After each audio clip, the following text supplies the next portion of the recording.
being outlaws is in our DNA. That's what it is to be American. We're always the rebel opposition. We're always outnumbered. We're always hated. We're also feared and respected. I wouldn't have things any other way.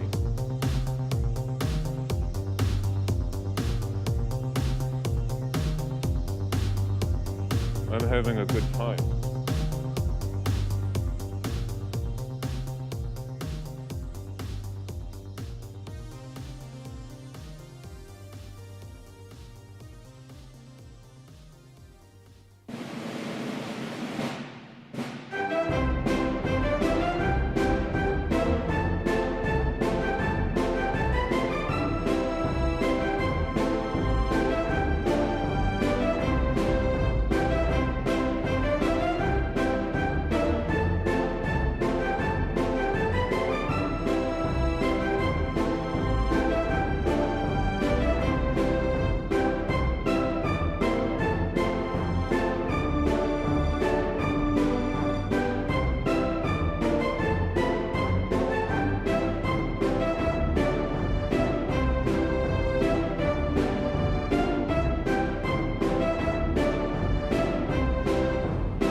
Hello, evening from the good old North State, and welcome to the Greene Tavern. I'm KevBot, one of your hosts tonight. On the panel with us, we have Chief Slack and Mr. Appeal to Heaven. Our guest for tonight is Pax Americana. Mr. Pax, thank you so much for joining us tonight. Thank you for having me. Appreciate it. For those, sorry. For those unaware of what you do, could you give us a little rundown about yourself and what you're known for? Yeah, for sure. So I refer to myself basically as like an American culture advocate.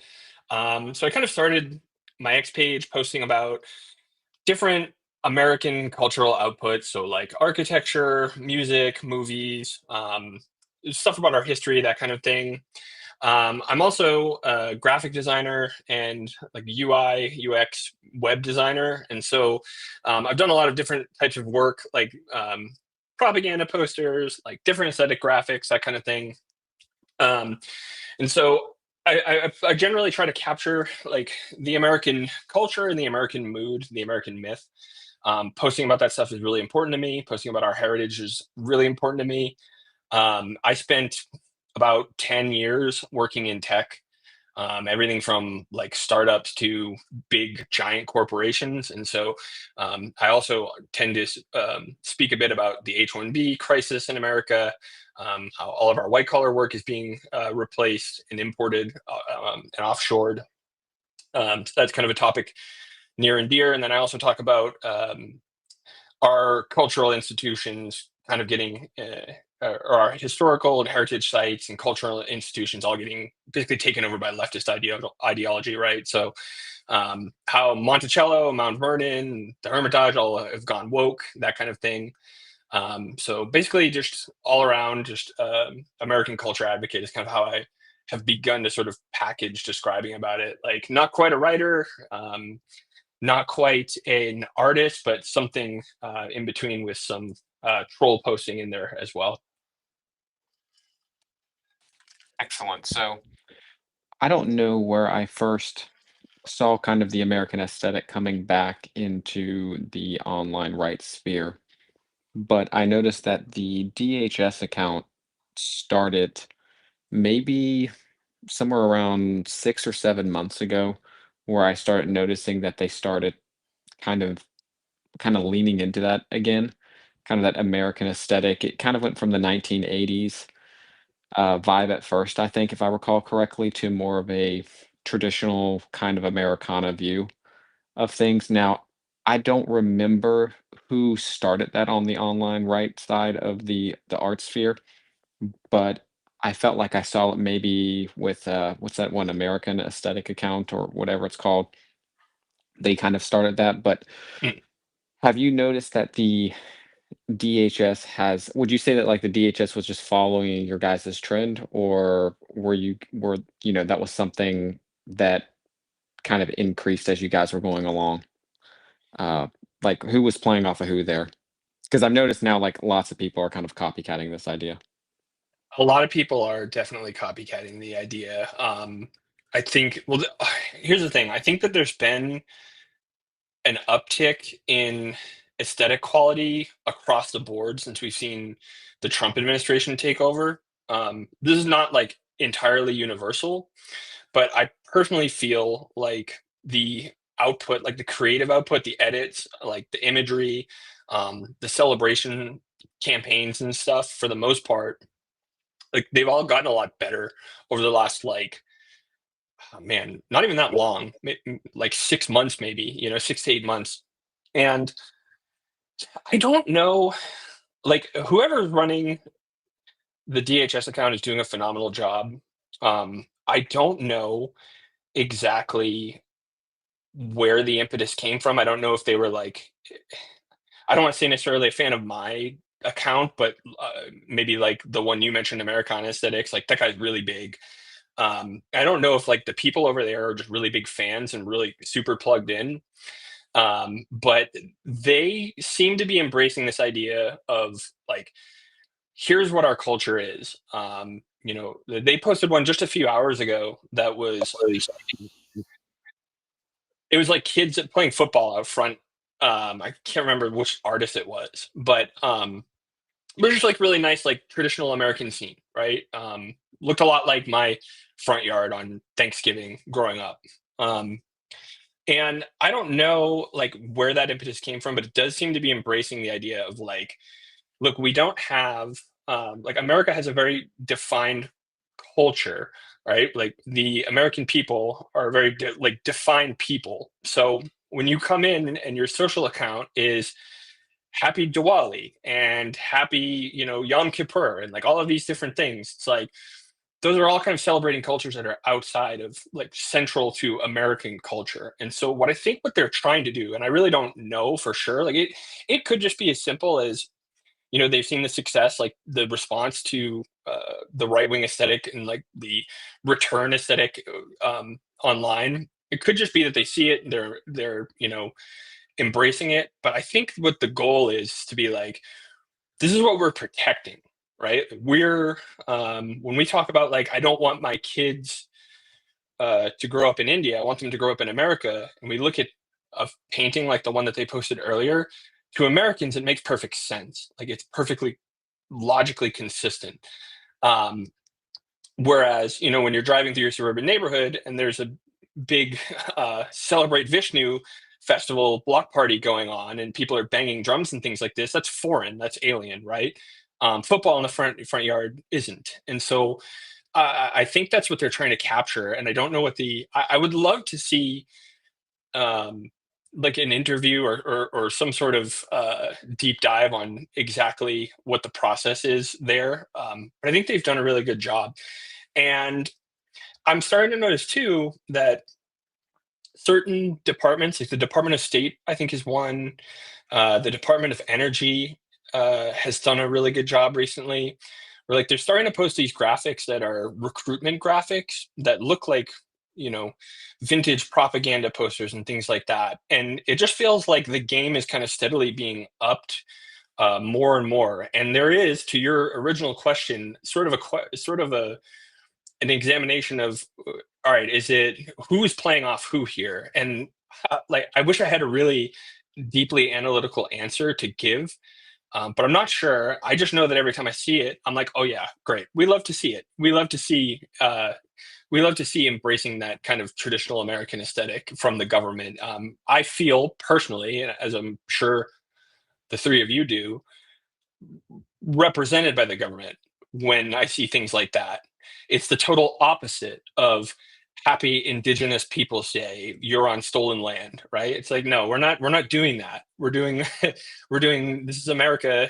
We play football on Thanksgiving, right? Like, this is what being American looks like.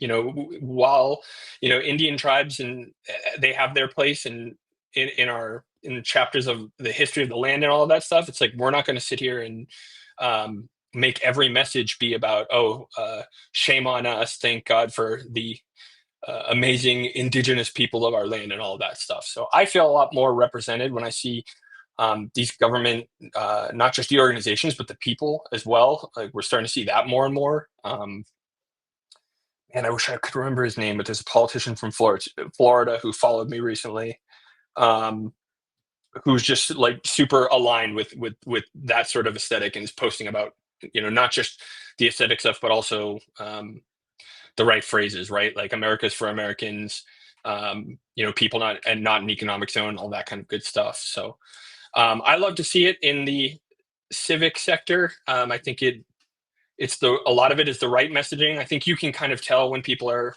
being inauthentic or trying too hard. But DHS does a really good job, and some of these other government orgs and some of the folks in the government themselves even, actually, it's funny, I saw Anna Paulina Luna, who she reposted like one of my Columbia designs forever ago, and it's kind of become a running joke where I like, Anna, please give me credit. You have 1 million followers. And it's kind of become a running gag, but she posted a Columbus Day promo yesterday, or whatever you want to call it. I never know, Columbus Day graphic. I was like, that's actually kind of a banger. It had scan lines edited onto it. It was like a painting of Columbus, had like scan lines edited. It was like Happy Columbus Day, and I'm like, yeah, that's honestly, Anna, like, directionally, you're on the right path there. Looks good, banger. So I have a question because I'm not very online. I've only gotten on X since like January, and the art that I've seen that you're putting out, and then the prevalence of it getting spread around looks like to me it's taken off like exponentially, and it's really wonderful that we're at the right is finally getting a culture together, because politics is downstream of culture, and you really can't have politics without something to fight for, without understanding who you are. And your art especially is coded for Americans, and it's coded in such a way that really embraces America, and it makes aliens feel alien. It makes the foreigners feel as they should feel in our country, because they won't understand your art. They won't understand this stuff, it's floating around on Twitter and everywhere else. But I was curious, is is a lot of this art coming out, is it being made by guys who were, born in the 80s and 90s and who can remember the good times? Or is it more being produced by younger folks looking back, not knowing what the 80s and 90s were like and saying, man, that looks nice? So where do you kind of see the budding of this art movement taking off? So I'm actually definitely unk. I'm coming up, like, I'm on the wrong side of my 30s, so I definitely am old enough to recall what things were like when they were better in a lot of different ways.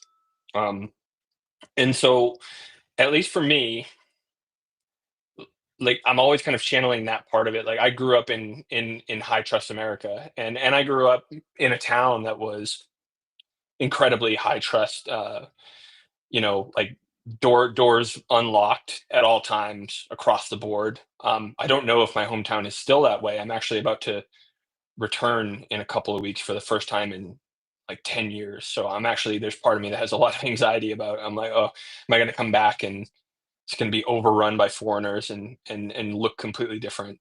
And, but anyway, that was like, I grew up in high trust America. I grew up in, the 90s firmly. Like I was born in the late 80s. So, my formative years were all in the 90s and early 2000s. And so for me, like that's where it comes from. But what I find interesting though, to your point, is it seems to be really embraced by not just Zoomers, but even younger than that.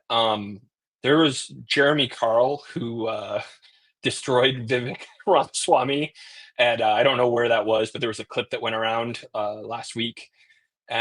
He was debating with Vivek and basically told him to his face, like, hey, you're not conserving anything, and America is a Christian nation, deal with it.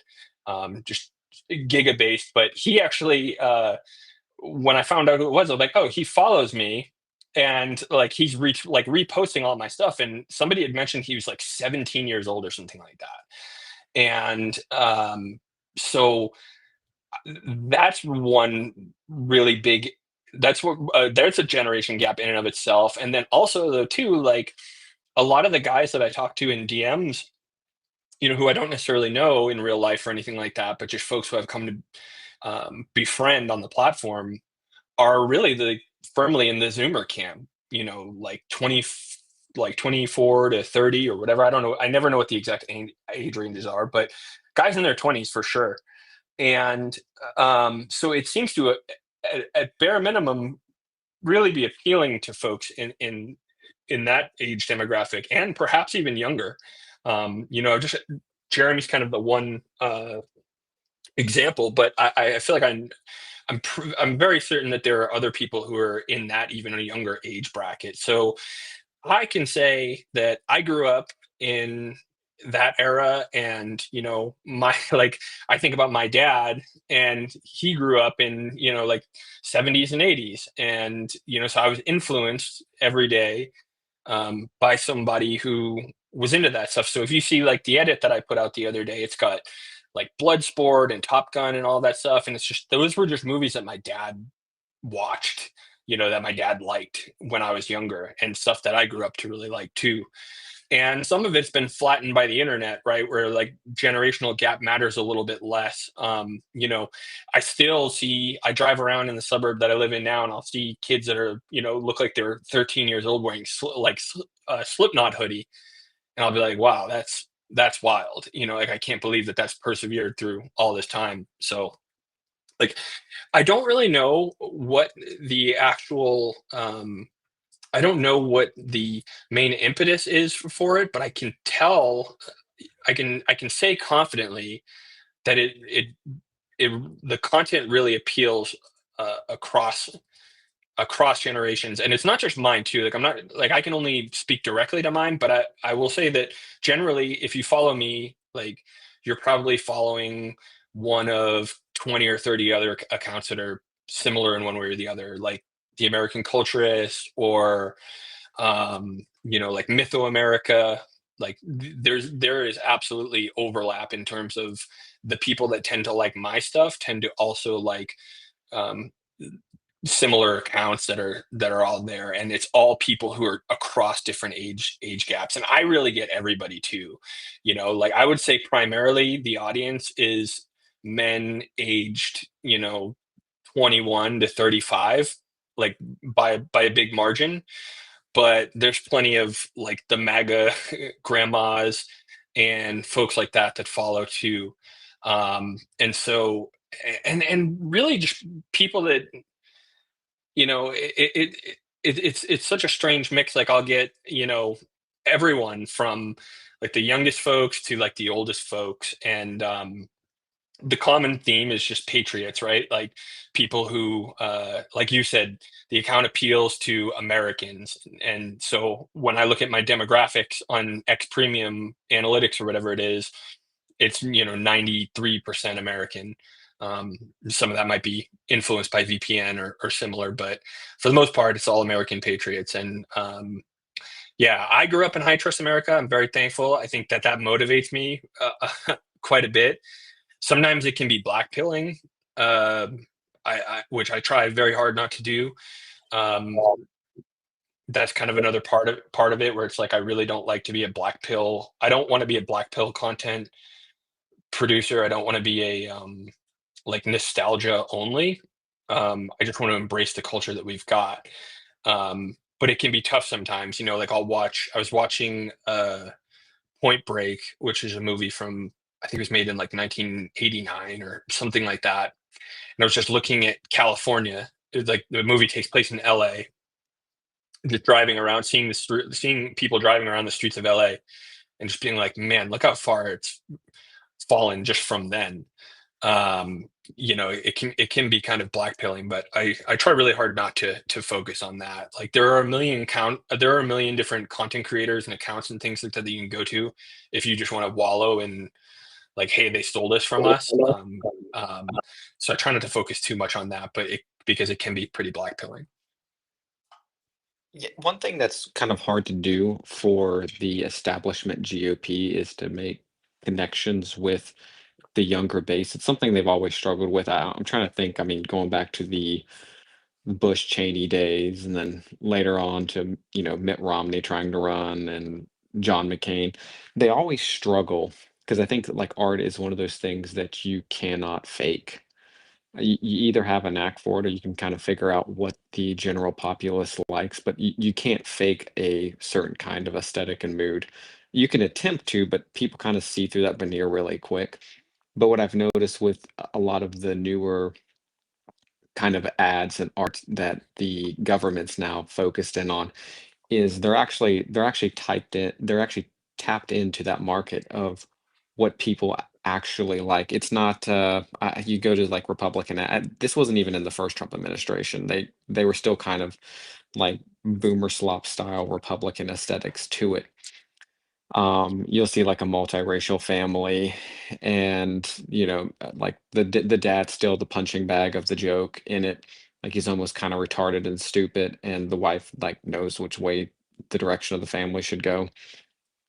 But I think people are a little bit finally getting past that idea of this kind of sloppy American art. And how did you kind of come about to saying like, you know what, I'm gonna actually bypass that. I'm gonna actually tap into something that resonates well with people? Was it I know you opened up with that it was a lot of things that you grew up with, but was there something through your previous jobs that you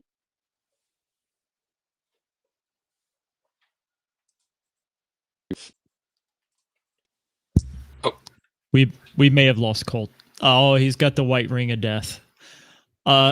Did you catch enough of his question?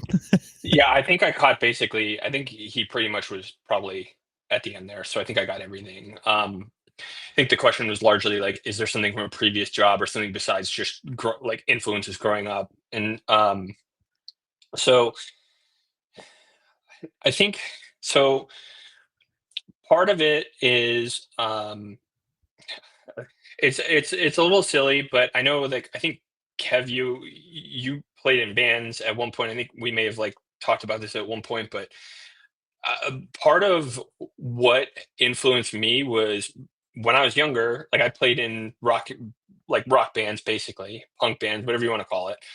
And so I spent a lot of years designing our merch just because nobody else could do it, right?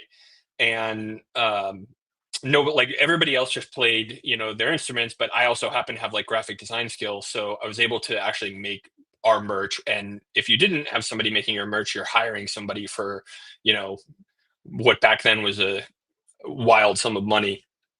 And so, um, doing that, I think it's just like it's hard to draw like it's hard to put into words what the specific line is, but there's something about like being able to capture the feeling of an album of music.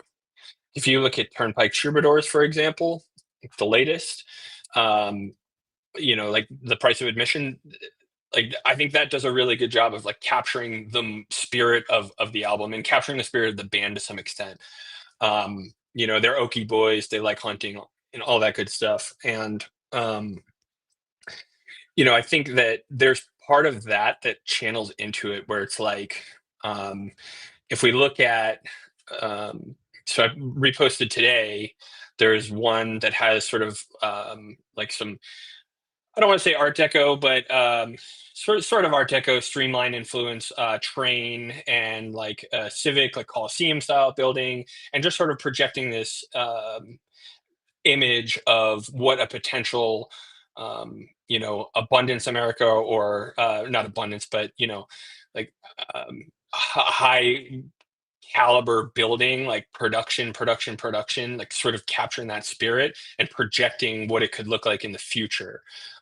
Because if we look at propaganda from wartime, from World War II, like the message in some ways is similar now. Like we have to produce, but we're living in much different times, and what it means to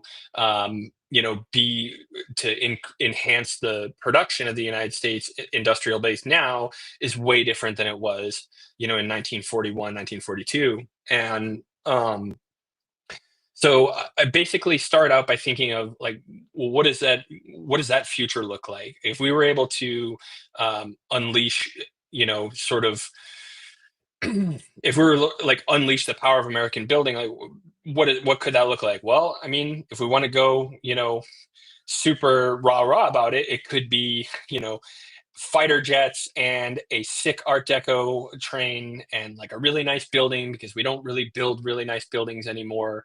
Like kind of just trying to tie all those things together. And so what I'll do is I'll spend a lot of time like generating an image that works, let's say 60-70%.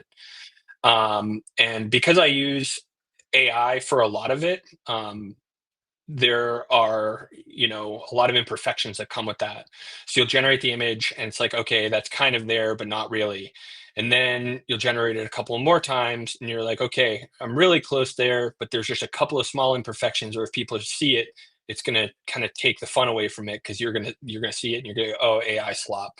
And I still get that all the time, no matter how many times I try to edit everything out and all that. But I kind of start there, and then I'll start to mix in other elements too, like from either real life imagery or other AI images that I generate, and I'll just kind of like cut them all together. So there's part of it to kind of like weave back to the original question. There's part of it that's sort of still just me trying to design like the sickest piece of merch possible for my band, except in this case, the band is America, right? And so trying to capture like either a vision or a moment from the past. I really, really enjoy doing like the fictional, like sort of fictionalized beer stats. So I'll get an image that looks like a really nice beer stat painting, but it's something that he didn't ever actually capture himself. So maybe it's the cherry blossoms in DC, in front of the Jefferson Memorial. And so I just try and take like a little bit of the old and a little bit of the new, and play in a very explicitly American cultural realm, as much as I possibly can manage. And I just kind of try and take it from there. Yeah. Given your age, because I'm a few years older than you are, so when you were talking about Point Break and Top Gun and all that, I grew up watching those movies. I was born in the late 70s, so I get that. And yeah, when you were also talking about with your music and doing your own art, there was a time I know in music where way before the internet, you would go to a store and you would strictly buy albums based off of the cover art. And I think that you probably grew up in a time period for a little bit as well, where your art was very, very important. So like you would always buy the sickest album art. I remember picking up Death back in the day. Let's go. You had bands like Slayer and stuff like that, when you're younger, but like the aesthetic of all that was very, very important. And it sounds like that is something that you've kind of carried over into today. I guess like to kind of go back just a little bit, you were kind of drawing a comparison of kids or some of the younger men looking at the 90s or part of the 80s. Some of this reminds me a little bit of whenever I was a kid in the 80s and 90s. There was very much an appeal for my dad's generation for the 50s and some of the 60s, but my dad was mostly a 50s guy, especially the Cars. A lot of Elvis and stuff like that. I guess the biggest difference between now and then is the internet. Do you think that this appeal would it's possible that this lasts a little bit longer because of things like the internet and the state of the country? Do you think that is sustainable? And if you do, like, how long do you think that could actually last? I hope so, man. I think the fact that it really seems to be capturing a lot of people bodes well for the future. I don't know necessarily like what happens when what happens 3-4 years from now. Like our landscape could be looking totally different. And as I reflect on, actually, it's funny. I'm like almost 1 month exactly away from a full year on X. And so when I think about how drastically some of the dynamics in the country have shifted just since I started, like it's become so hard to extrapolate where we possibly could be in 3, 4, 5 years. But I will say, like, seeing so many of the younger guys embrace it gives me a lot of hope. And I'll have people who work in like some of our aligned orgs and institutions, and they'll reach out to me and be like, can you give me feedback on like this graphic that I'm working on, that kind of thing.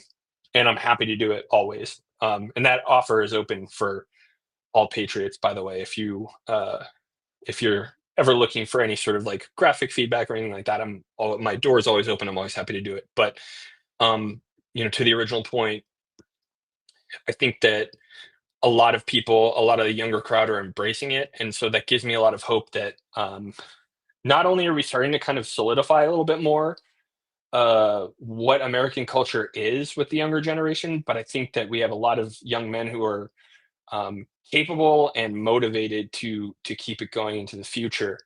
And it's great because we're seeing it on the cultural side, things like movies and music and things like that. Like, it's starting to emerge a little bit more. But we're also seeing a great religious revival where lots of people are starting to go back to church or seek out church for the first time. So it's hard for me to fully black pill when I see things where I'm like, okay, well, the younger crowd is really embracing this sort of classic American aesthetic and culture. And I feel like normally that's not the case. When I was 18, 19, 20, it was not cool at all to be, like a proud American or be interested in the same, music and things that your dad liked.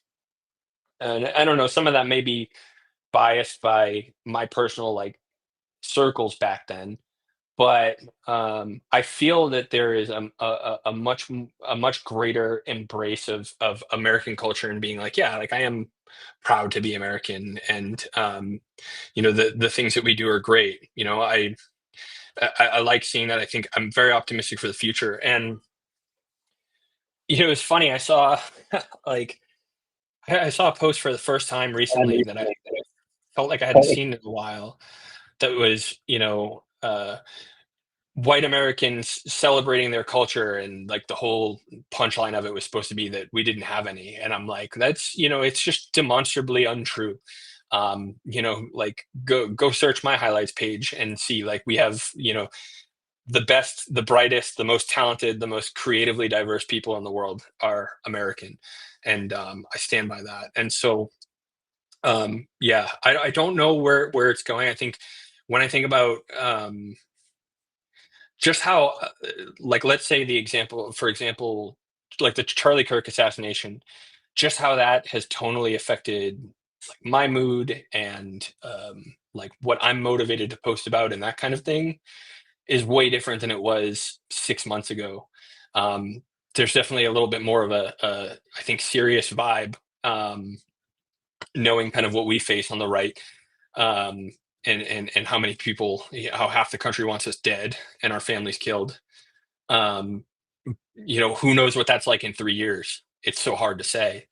But right now, there does feel to be like a great embrace of tradition and our heritage. And it, like, to me, seeing the younger crowd really embrace that is just really, really encouraging. Because like I said, when I was young, that wasn't how it was. Like, it was not cool to mediate on Thomas Jefferson, or whatever. Like, none of that would ever be something that was cool back then. I got a question that- for you. So, I was just curious for all the offline folks, people who ain't on Twitter a whole bunch. 'Cause I think the Twitter atmosphere is pretty nice, but for all the people off of that who ain't paying attention, like, what is there for them? Like, first thing that comes to mind to me is like Angel Studios, and I can tell they're hitting on something. Just you can judge someone by the enemies that they have, and just by all the hate they get from the establishment, I can tell that they're ruffling some feathers. But where do you see other outlets of our culture resurging, or do you see any at all coming back? Well, I will say I'm pretty bullish on the Young Washington trailer that just came out for Angel. I think that looks really good. I will say I am overall a little more bearish overall on the movie industry. I just think it's so far gone. Most of it. I mean, I think there are still movies that come out and you can enjoy them and have a good time. Uh, but I just every single thing that I put on the TV is just anti-white, anti-heterosexual, like, propaganda the whole way down. Um, at least it feels that way. And some networks are better than others, I guess, but they're all pretty bad.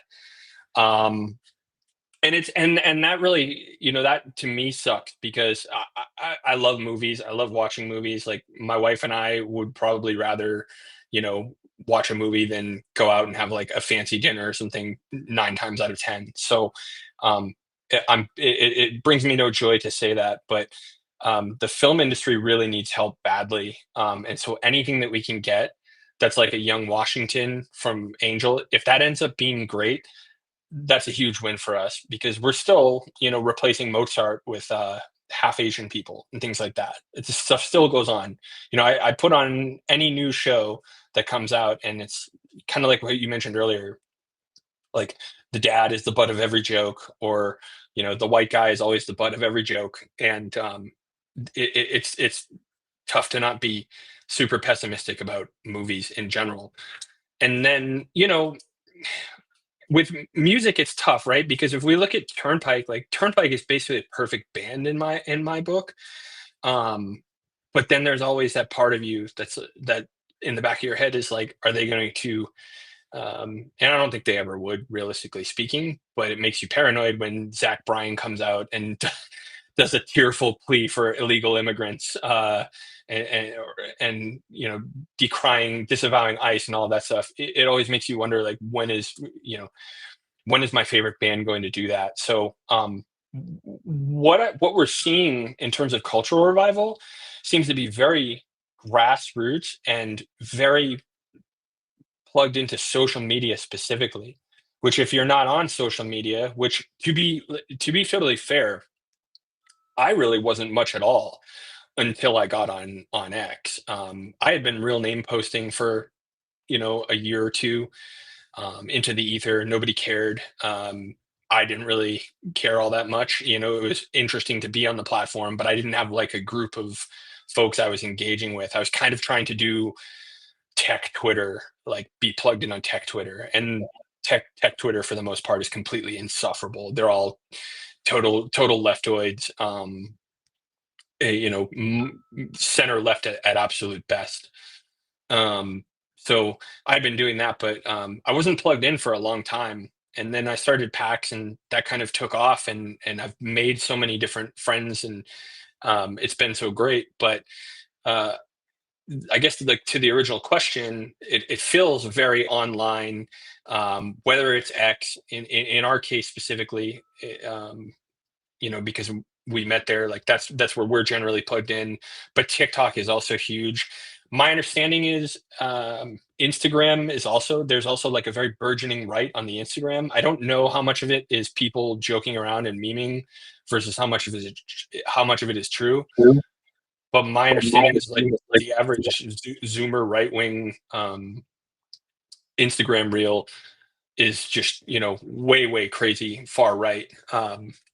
In a good way. Just, I don't know. I can't really speak too much to what it's actually like on there, just because I have Instagram for PAX. I don't use it.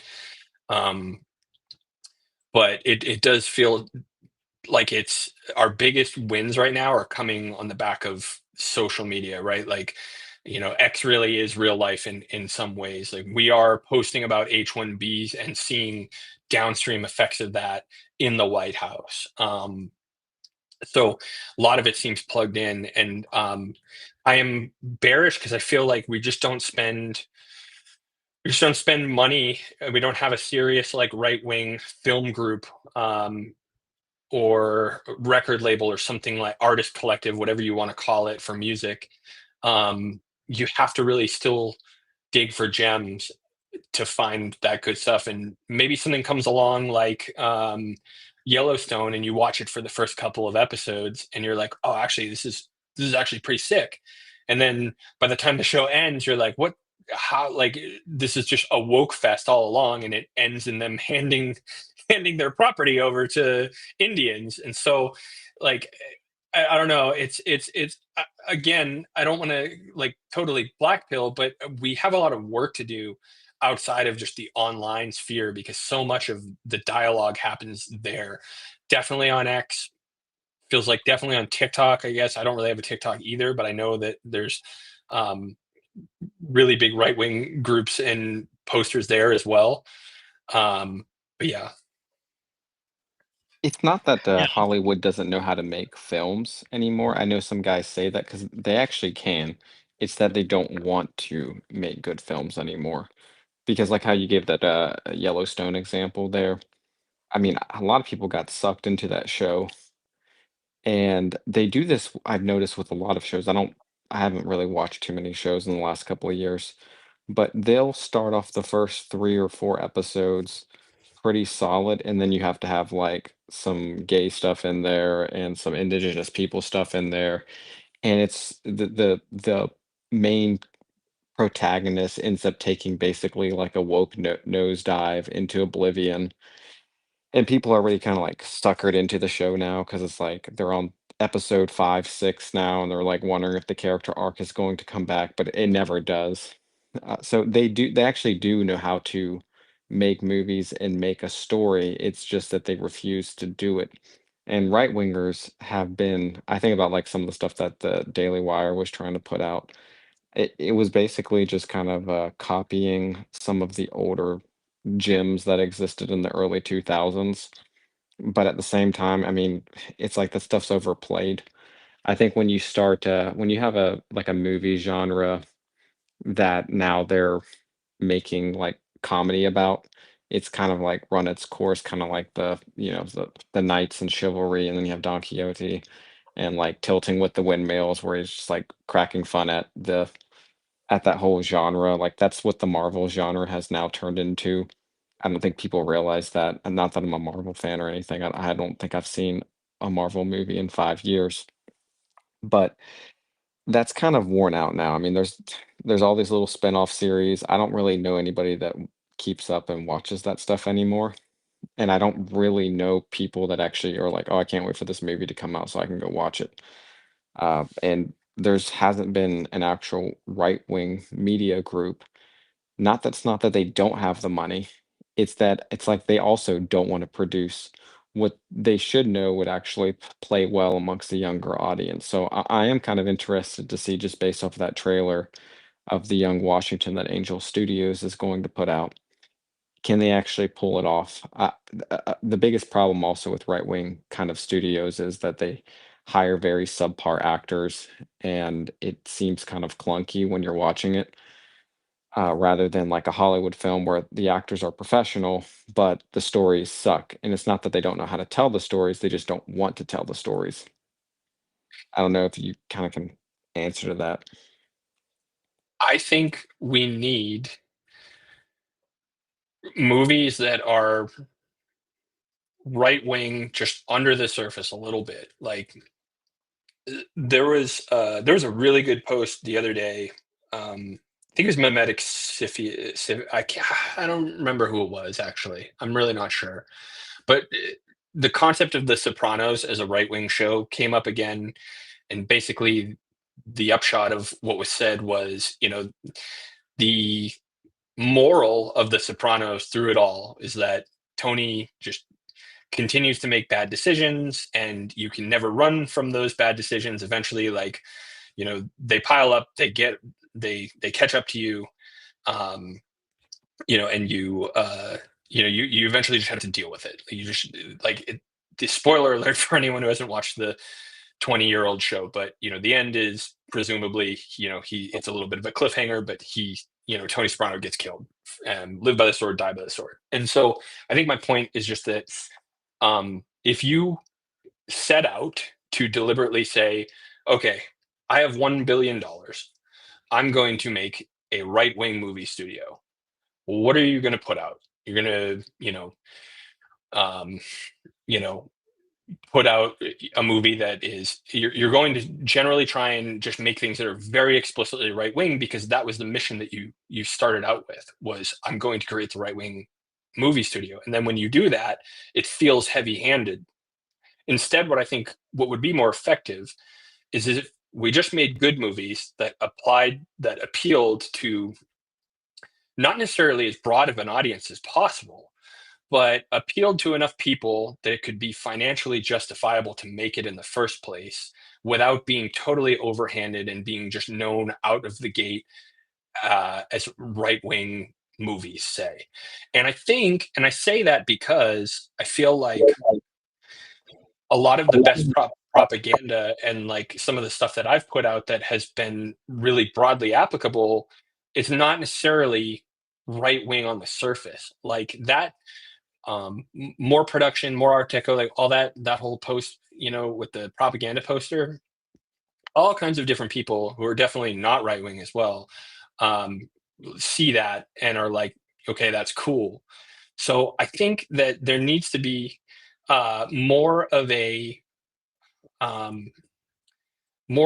flattened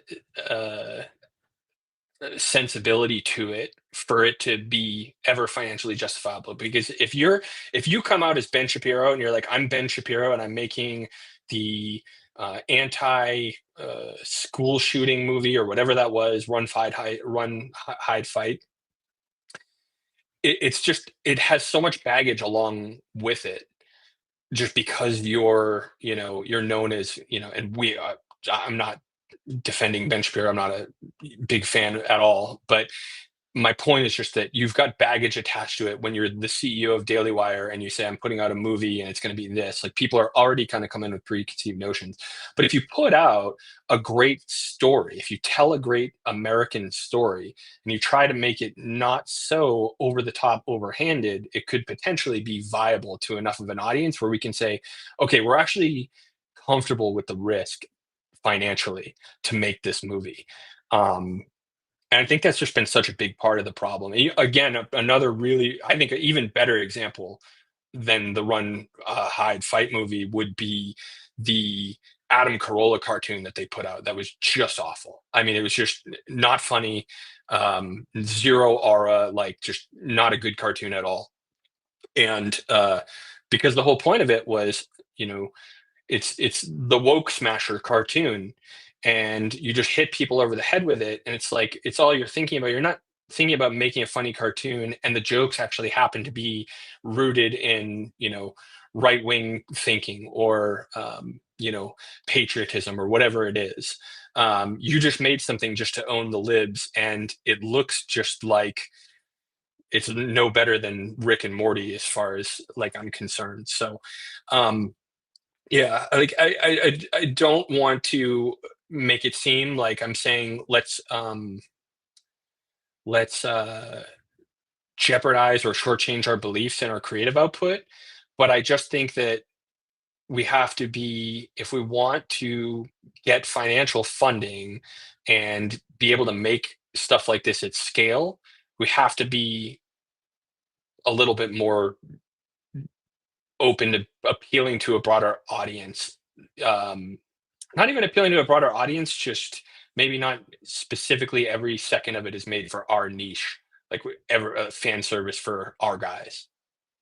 Yeah, I agree with Yeah. that. I mean, and the left does that by accident all the time, where they take something that they're like, oh, we're going to dunk on the right with it, and they accidentally make something that the right actually likes. I mean, like I think the most glaring example would be Starship Troopers, where they're like, yeah, we're going to put Nazi uniforms on them, and we're going to, make them like fascist, and we're going to all this kind of uh over the top. I mean, it was a book, the Starship Troopers, but the movie was meant almost to be a parody of that uh aesthetic and what the intent of the author was. And they did this with Kingdom of Heaven by accidentally too.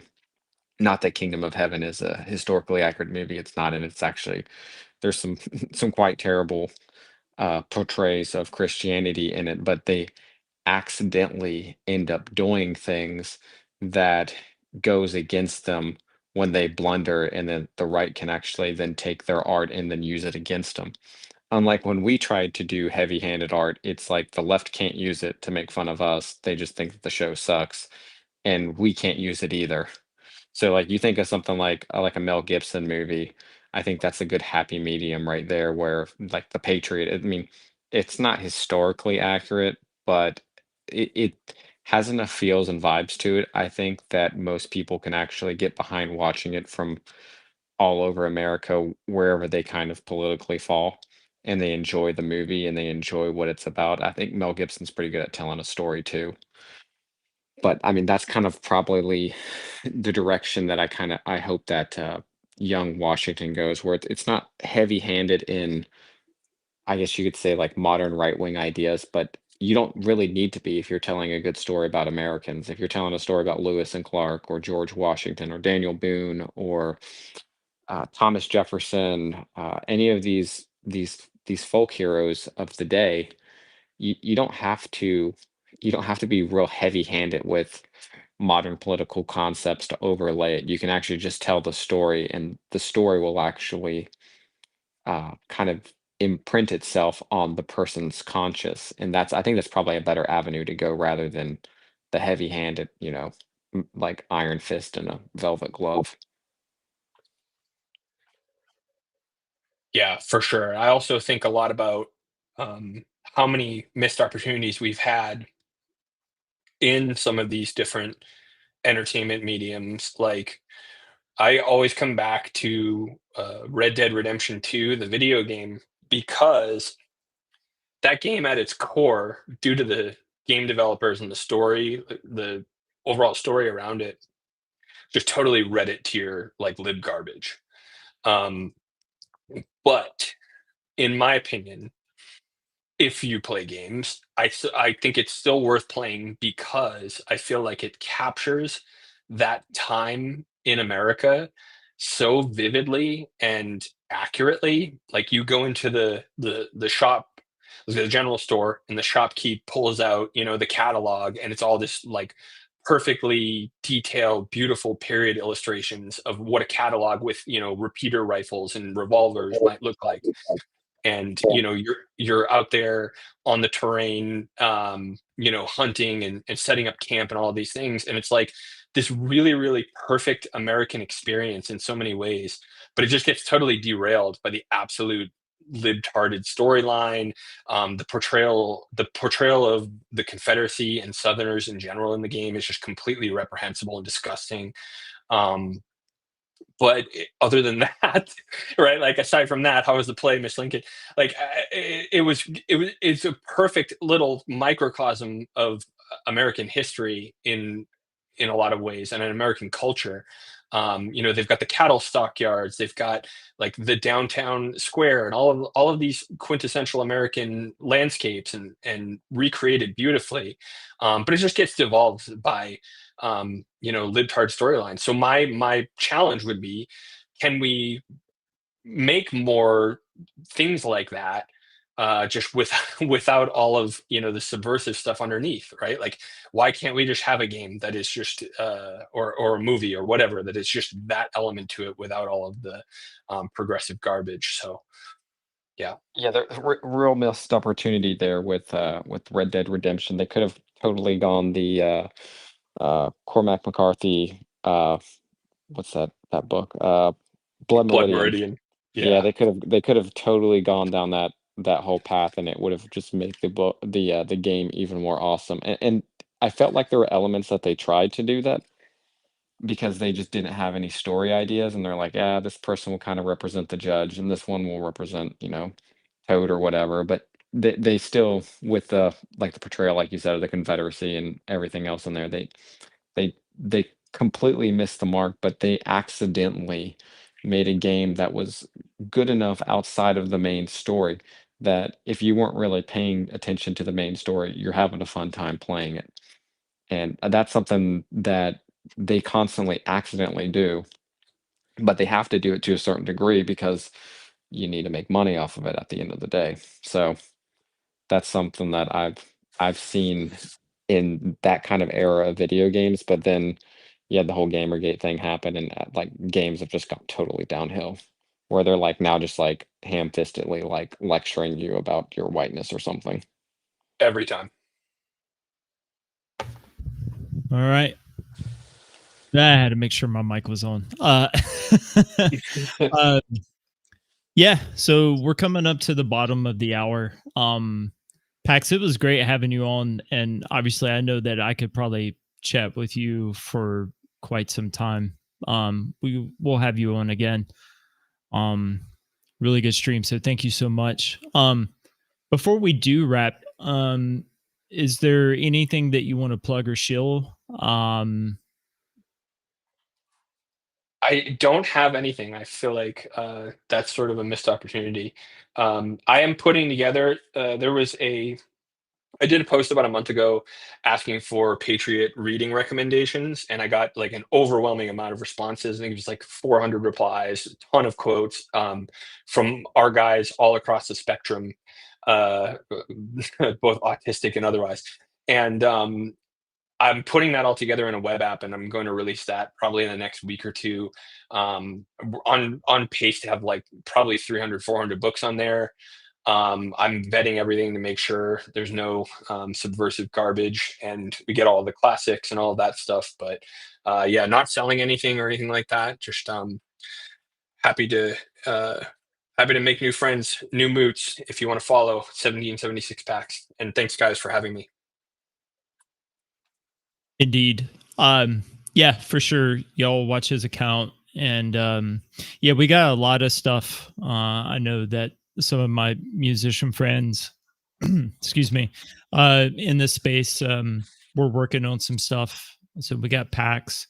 We've got a bunch of guys that are going to be putting some stuff out here in the next little bit. So, but yeah, on that note, yeah, thank you all again for watching the Greene Tavern. If you are interested in joining the OGC, link is in the description. Also with the NGS, if you're in North Carolina, Pax's X account is in the description as well. So everything is there. Again, y'all have a great week, and yeah, see you next time.